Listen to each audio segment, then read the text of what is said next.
네, 여러분 안녕하십니까? 교과서에 충실한 교과토의 여디디아의 교충교토 시간입니다. 오늘은 제2기 4과 영원한 언약이라는 제목으로 함께 말씀 연구 진행하겠습니다. 연구 범위는 출애굽기 3장 14절, 창세기 17장 1절에서 6절, 창세기 41장 45절, 다니엘서 1장 7절, 창세기 15장 7절에서 18절, 창세기 17장 1절에서 14절에 있는 말씀입니다. 성경 본문을 꼭 피셔서 함께 읽고 연구하시면 좋겠습니다. 기억절 말씀입니다. 내가 내 언약을 나와 너 및 내 대대 후손 사이에 세워서 영원한 언약을 삼고 너와 내 후손의 하나님이 되리라. 창세기 17장 7절 말씀입니다. 기억절 노래 들으시고 이어서 말씀 연구 진행하겠습니다. 2기 4과 내가 내 언약을 나와 너 및 내 대대 후손 사이에 세워서 영원한 언약을 삼고 너와 내 후손의 하나님이 되리라. 창세기 17장 7절.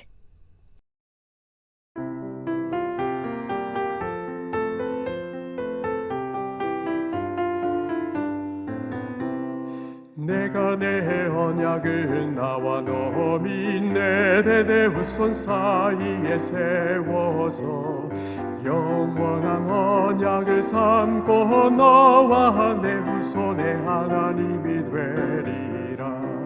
내가 내 언약을 나와 너 및 내 대대 후손 사이에 세워서 영원한 언약을 삼고 너와 내 후손의 하나님이 되리라. 창세기 17장 7절. 네, 4월 18일 일요일입니다. 제목은 여호와 그리고 아브라함과 맺으신 언약입니다. 일요일 소재에는 특별한 질문이 없습니다. 여러분 스스로 질문을 좀 만들어 보시면 좋겠고요.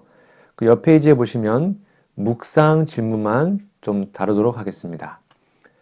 하나님께서 직접 설명하신 야훼 또는 여호와란 이름의 뜻은 무엇이며 그 속에는 어떤 의미가 담겨 있을까요? 여러분 많이 들어보신 이름이죠? 정답은 무엇일까요? 하나님이 모세에게 이르시되 나는 스스로 있는 자니라 라고 얘기합니다. 여러분 스스로 있다는 말이 뭘까요? 바로 여호와 하나님은 존재와 생명의 근원이 자기 자신에게 있다는 것입니다. 이게 무슨 말이냐면 즉 여호와라 이름하신 하나님 외에는 우주 안에 어떠한 존재도 그 존재의 근원이 자신의 밖에 있죠. 즉 누군가로부터 생명을 줘야 살아간다는 것입니다. 그렇죠? 그런데 하나님, 여호와는 누군가로부터 생명을 받은 것이 아니라 원래 스스로 그 생명을 가지고 있었습니다. 자존이라 그러죠. 어떻게 그게 가능하냐? 그러니까 하나님인 겁니다. 하나님과 인간은 다르잖아요. 어떻게 하나님은 스스로 존재할 수 있는가? 그러니까 하나님인 거예요. 간단하게. 사람은 부모에게 생명과 존재를 받았습니다. 이 지구상의 모든 생명체 다 그렇습니다. 그런데 창조주는 스스로 존재하십니다. 그렇기 때문에 그러한 존재들을 여호와라고 부르는 겁니다. 하나님은 이렇게 말씀하셨죠. 생육하고 번성하라. 그래서 이 지구에 생물들이 있는 것입니다. 그것은 그 모든 생물들이 알고 있습니다. 욥기 12장 8절부터 보면 땅에게 말하라 내게 가르치리라 바다의 고기도 내게 설명하리라. 이것들 중에 어느 것이 여호와의 손이 이를 행하신 줄을 알지 못하랴. 생물들의 혼과 인생들의 영이 다 그의 손에 있느니라. 그런데 유독 사람만 그것을 깨닫지 못하는 것 같습니다. 바로 우리의 인간들이 사탄의 최면에 걸려서 진실을 알려고 하지 않기 때문이죠. 전도서 7장 29절에 보면 나의 깨달은 것이 이것이라. 곧 하나님이 사람을 정직하게 지으셨으나 사람은 많은 꾀를 낸 것이니라. 즉 스스로 지혜에 있다는 생각이 참 지혜의 근원을 떠나게 했습니다. 그래서 우상을 만들어 사람이 저질로 아주 나쁜 존재로 퇴화해 버린 것입니다. 하나님을 알되 하나님으로 영화롭게도 아니하며 감사치도 아니하고 오히려 그 생각이 허망하여지며 미련한 마음이 어두워졌나니 스스로 지혜 있다 하나 우준하게 되어 썩어지지 아니하는 하나님의 영광을 썩어질 사람과 금수와 버러지 형상의 우상으로 바꾸었느니라. 로마서 1장 21절부터 기록되어 있습니다. 즉 이제는 짐승이 사람으로 진화한 것이 아니라 성경은 말하기를 사람이 하나님의 형상대로 지어진 사람이 짐승으로 퇴화됐다고 말하고 있는 것이죠. 스스로 존재하는 여호와 외에는 우리의 구원자가 없음을 여러분 꼭 기억하시기 바랍니다. 일요일 예언신의 권면입니다. 하나님의 거룩한 이름을 손상시키지 말라. 이 이름은 하늘의 천사들에 의하여 타락하지 않은 세계의 거민들에 의하여 거룩히 여김을 받는다.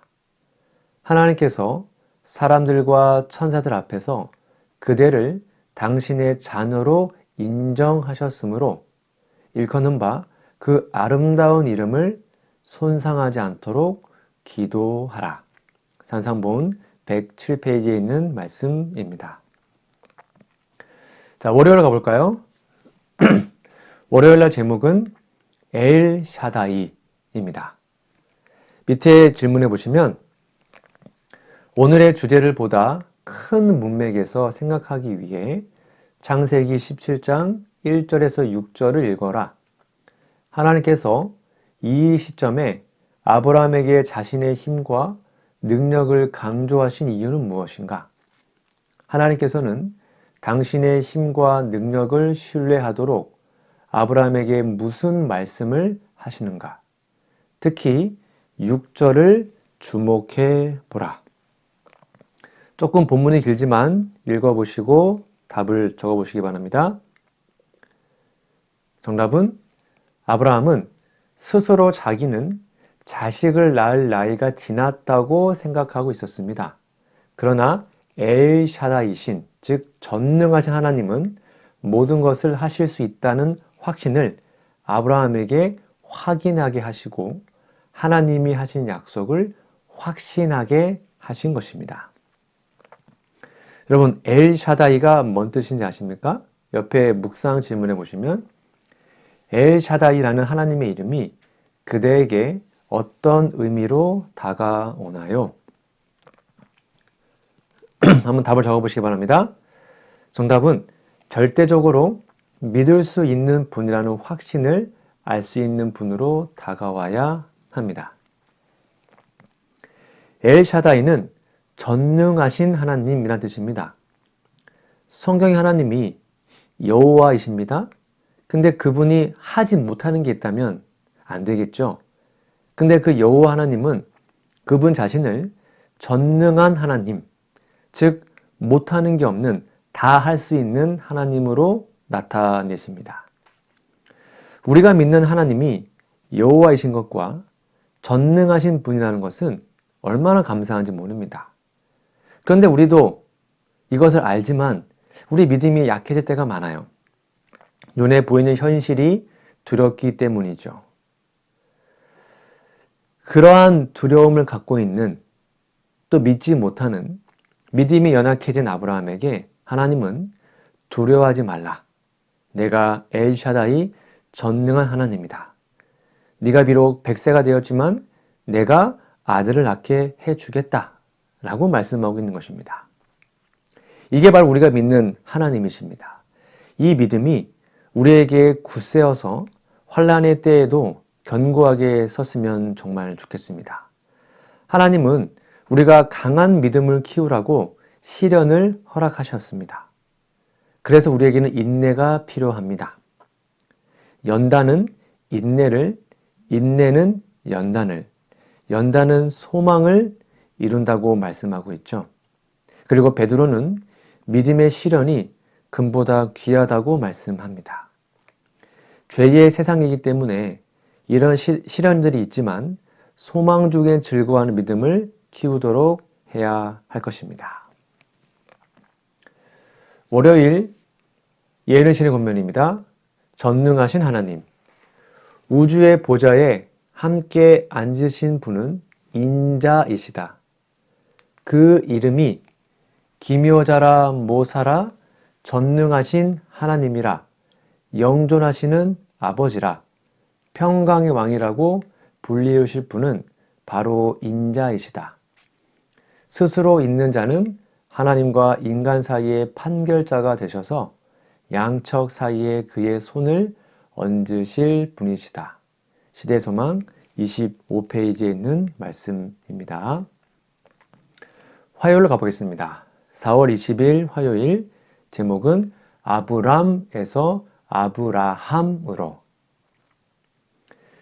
질문해 보시면 다음 구절들을 찾아보라.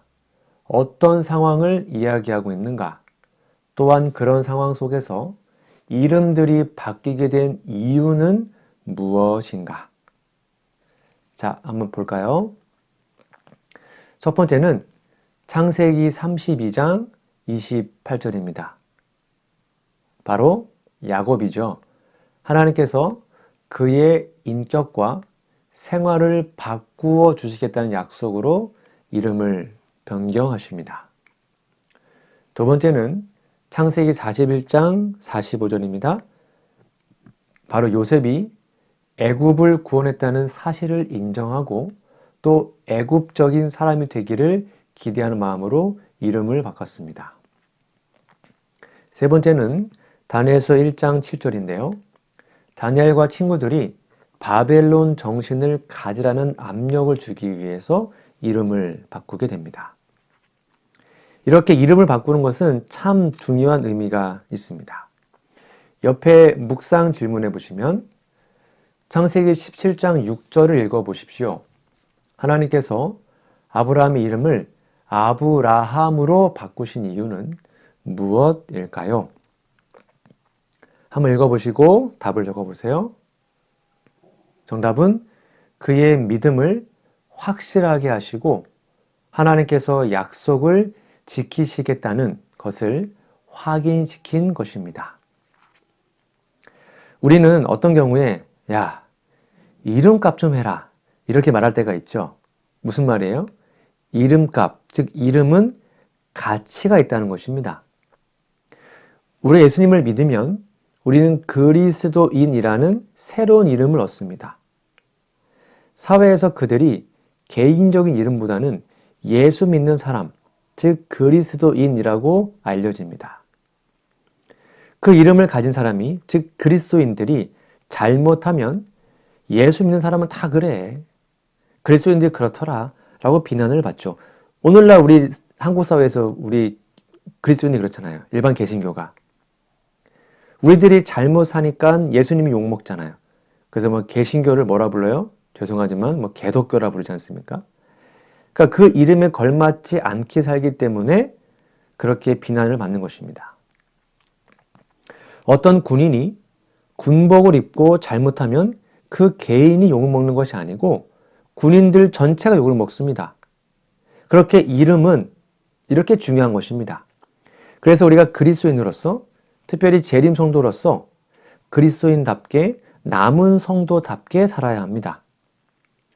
에베소서 4장 1절에 보면 그러므로 주 안에서 갇힌 내가 너희를 권하노니 너희가 부르심을 입은 부름에 합당하게 행하여 오직 너희는 그리스도 복음에 합당하게 생활하라 라고 말합니다. 그리스도인이라는 이름에 합당하게 살라고 권고하는 것입니다. 재림교회는 남은 자입니다. 그래서 남은 자라는 기능과 재림 성도라는 칭호에 합당하게 살아야 합니다.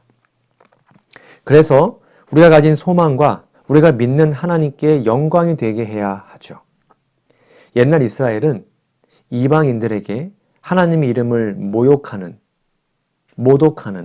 더럽히는 잘못된 모습을 자주 보였습니다. 우리는 결코 그렇게 살지 않기를 간절히 바랍니다. 화요일 예언신의 권면입니다. 아브라함의 계명 배경. 아브라함이 가나안에 유한 지 거의 25년 되었을 때 주께서 그에게 나타나셔서 나는 전능한 하나님이라. 너는 내 앞에서 행하여 완전하라고 말씀하셨다. 내가 너와 내 언약을 세우니 너는 열국의 아비가 될지라. 이 언약이 성취될 증거로 이제까지 아브람이라고 불렸던 그의 이름은 열국의 아비라는 이름을 가진 아브라함으로 고쳐졌다. 부조화 선지자 137페이지 말씀입니다. 수요일입니다. 4월 21일 수요일 제목은 언약의 단계들입니다. 교과서 질문해 보시면 하나님께서 아브라함과 맺으신 언약의 두 번째 단계는 창세기 15장 7절에서 18절에 나타나 있다. 첫 번째 단계에서 본 세 가지 과정을 각각 몇 절에서 발견할 수 있는가? 좀 읽어보시고 빈칸을 채워보십시오. 첫 번째, 하나님께서 사람에게 다가가심은 15장 7절에 기록되어 있고요. 인간에게 순종하라고 명령하신 것은 9절에 기록되어 있습니다. 그리고 하나님의 축복을 약속하신 것은 창세기 15장 15절, 16절, 18절에 기록이 되어 있습니다. 정답을 잘 적어 놓으시기 바랍니다. 자, 옆에 페이지 묵상 질문해 보시면 아브라함과 맺으신 언약의 마지막 세 번째 단계에서는 어떤 일이 있었는지 설명해 보십시오.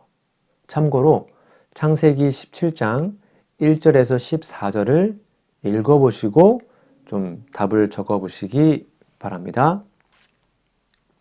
정답은 아브라함에게 속한 모든 남자가 할례를 받도록 하셨습니다. 그것은 여호와 하나님과 언약을 맺고 그 언약을 순종하겠다는 표를 생명에 가진다는 뜻입니다. 하나님께서 사람과 언약을 맺으러 가실 때 먼저 사람에게 다가오십니다. 왜냐하면 그렇게 하지 않잖아요? 그럼 사람이 감히 먼저 하나님께 다가갈 수가 없어요. 우린 죄인이니까. 근데 하나님의 다가오심을 받아들일 때 하나님은 사람들에게 명령하시죠. 이 언약대로 순종하겠느냐? 순종해라. 그래서 하나님의 다가오심을 환영하고 그분의 언약의 명령을 순종하겠다고 대답하면 하나님께서는 그들에게 복을 약속하십니다. 그러니까 복은 이미 하나님께서 하나님을 받아들인 사람들에게 주시려고 가져오신 것입니다. 그게 곧 영생이고요. 그러나 명령을 거절하면 주시는 복이 그 사람에게 복이 되지 못합니다. 복 자체가 자율적으로 사람에게 복이 되는 것은 아니에요. 그것이 사람에게 복이 되려면 복을 주시는 분이 사람에게 복이 되도록 조치해야 하기 때문입니다. 복이신 하나님께서 사람에게 그 복이 되도록 조치하지 않으면 그 복은 영생이 될 수 없는 것입니다. 그래서 명령과 순종이 함께 가야 하는 것입니다. 하나님께서 명령하시면 우리는 거기에 순종해야 합니다. 그런데 우리가 순종한다는 것은 하나님을 위한 것이 아니죠. 하나님께서 우리에게 주신 언약이 우리에게 이루어져서 복을 누리기 위해서 순종하는 것입니다. 그러니까 언약을 거절하면 하나님의 명령과 우리의 순종은 아무런 관계가 없는 거예요. 자, 그러면 우리는 어떻게 해야겠습니까? 하나님께서 다가오실 때, 우리에게 명령하실 때, 그 명령을 순종함으로 그 언약의 축복을 누리는 우리 모두가 되기를 간절히 바랍니다. 수요일 예언의 신의 권면입니다. 영원한 유업이 주어짐. 위대한 희생 제물이신 그리스도의 죽으심과 그분께서 영광 가운데 오시는 모습을 통해 여기서 구속의 경륜이 그에게 제시되었다. 또 아브라함은 이 땅이 약속의 최종적이요 완전한 성취로 그에게 영원한 유업으로 주어지기 위하여 에덴의 아름다움으로 회복되는 것을 보았다. 부조화 선지자 137페이지 말씀입니다. 자, 마지막 목요일 소지입니다. 제목은 언약의 의무들. 창세기 18장 19절을 읽어보라. 비록 순종은 구원의 수단이 될 수는 없으나 어떤 중요한 의미가 있는가? 읽어보시고 답을 적어보세요. 정답은 순종은 언약의 조건을 수행하는 것입니다. 자, 옆에 페이지 보실까요? 묵상 질문입니다. 하나님께서는 왜 순종을 조건으로 축복을 허락하셨을까요? 그 이유가 뭘까요? 네, 정답은 순종하지 않으면 하나님이 쓸 도구가 될 수 없기 때문입니다. 성경의 언약은 하나님께서 일방적인 약속으로 이루어집니다. 많은 경우에. 즉, 양방이 동등한 입장이 언약이 아니라 그랬죠. 사람이 하나님께 무엇을 해드릴 수 있다는 것이 아니고 그 하나님의 언약과 명령을 그대로 받아들여 순종할지 말지를 결정한다는 것입니다. 이게 되게 중요한 개념입니다. 즉, 사람의 도덕성이 하나님께 영향을 끼치는 것이 아닙니다. 그러나 하나님의 도구로 사용되려면 하나님이 사용하시기에 알맞도록 우리가 준비되어야 합니다. 그게 바로 순종입니다. 하나님께서 아브라함으로 복의 근원이 되게 하여 천하 만민이 그와 그의 후손을 통하여 복을 받을 것인데, 그리고 그들은 하나님의 복의 통로가 되어야 했습니다. 그 통로에 복이 흐름을 방해하는 것들이 가득 있다면 그 복이 원활하게, 통로가 원활하게 흘러갈 수 없겠죠. 그러니까 통로를 막고 있다는 것을 다 치워야 합니다. 즉, 하나님께서 우리에게 복을 주셔요. 근데 그 복을 다른 사람들에게 나눠줘야 됩니다. 우리는 축복의 통로잖아요. 근데 그것을 막고 있어요. 무엇인가가. 그게 죄이고 그 막고 있는 것을 다 치워내는 것이 순종이에요. 그런데 그것도 우리 스스로 할 수 있는 능력이 없어요. 바로 하나님께서 그 일을 하셔주시는데, 하나님께서 우리 안에 있는 죄를 제거하시고 우리가 축복의 통로가 되도록 하실 때 우리가 방해하지 않으면 됩니다. 저항하지 않으면 됩니다. 반항하지 않으면 됩니다. 즉, 하나님의 뜻에 반항하지 않는 것, 하나님의 뜻에 저항하지 않는 것, 그게 바로 순종이에요. 행위는 살아있는 존재에게 나타나는 자연스러운 상태입니다. 그러니까 순종한다는 것은 하나님께서 주신 생명이 그 안에 작용한다는 것을 나타냅니다. 아브라함은 그렇게 했습니다. 우리도 예수님께서 우리의 생명이 되셨다면 순종이라는 작용이 우리의 삶에 아주 자연스럽게 나타날 것입니다. 그러한 상태가 될 수 있도록 날마다 기쁨으로 순종하는 우리 모두가 되었으면 좋겠습니다. 목요일 예언의 신의 권면입니다. 아브라함의 순종에서 배울 교훈. 이와 같은 아브라함의 믿음의 행위는 우리의 유익을 위하여 기록되었다. 그것은 하나님의 요구가 아무리 심하고 괴로운 것일지라도 신뢰해야 한다는 큰 교훈을 우리에게 가르쳐주며 자녀들에게 부모와 하나님께 온전히 순종하라는 교훈을 준다. 중언보감 1권 353페이지에 있는 말씀입니다. 오늘은 제4과 영원한 언약이란 제목으로 말씀 나눴는데요. 연구 범위 성경 본문을 꼭 읽어주시고 기억절도 외워주시면 감사하겠습니다. 우리 다음 기는 제5과입니다. 다음 과는 약속의 자녀들이란 제목으로 다음 주에도 교과 토의를 진행하도록 하겠습니다. 함께 기도하고 마치겠습니다. 우리들의 하늘 아버지, 하나님의 이름이 여호와란 사실을 알려주시니 감사합니다. 그 이름을 저희가 더 깊이 묵상함으로 우리와 비교할 수 없는 하나님의 위대하심을 깨닫도록 도와주시고 그 깨달은 만큼 하나님을 더욱더 사랑할 수 있도록 인도하여 주시옵소서. 우리가 힘들 때마다, 우리가 절망할 때마다 전능하신 하나님으로 우리에게 다가와 주시니 진심으로 감사합니다. 더 이상 세상을 바라보지 않고 능력의 하나님, 그 전능한 하나님을 바라보며 날마다 하늘을 향해 전진하도록 도와주시옵소서. 우리를 부족하지만 그리스도인으로 재림 성도로 삼아주셔서 감사합니다. 그 이름에 합당한 삶을 살기 원하오니 우리의 부족함을 하나님의 능력에 감추어 주시고 우리가 그 이름에 합당한 책임감을 기억하며 살 수 있도록 도와주시옵소서. 부족한 우리들이 하나님께 가지 못할 때 먼저 찾아오셔서 언약을 맺어주시니 또한 감사합니다. 그 사랑에 반응하여 언약에 충실한 그리스도인이 될 수 있도록 도와주시고 순종이 제사보다 낫다고 말씀하신 하나님의 말씀을 기억하고 겉으로 드러나 보이는 형식이 아니라 마음에서 우러나는 순종이 하나님께 영광 돌리는 삶이 될 수 있도록 도와주시옵기를 우리를 죄에서 구원하신 예수님의 이름으로 간절히 기도합니다. 아멘.